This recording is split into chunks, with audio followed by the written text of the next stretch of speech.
nag-confess ka ng sin mo, nasa kwarto ka ng bahay mo, nag-pray ka kay Lord, that is the part of worship. Amen. Kaya kahit nasan ka, pwede ka mag-worship. Kaya sabi ni Jesus Christ, hindi ka sasamba sa simbahan, sa literal. Sasamba ka sa Espiritu. Kaya ang Espiritu, hindi ko po alam kung pwede po ito ikatulad ng hangin. Ang Espiritu, hindi nakikita, pero nararamdaman. Amen. Kaya kahit saan mo tayo, pwede tayo sumamba. Ay, si tatay pala, nandito po yung benan ko. Praise God. Muna pati. Muna po tatay.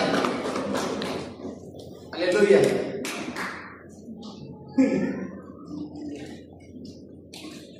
May kukwento sana ako, kaso nakalimutan ko.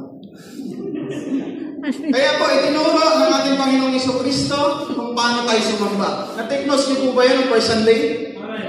Ang pagsamba ay hindi sa rebulto, kundi sa Espiritu at sa katotohanan. Maliwanag?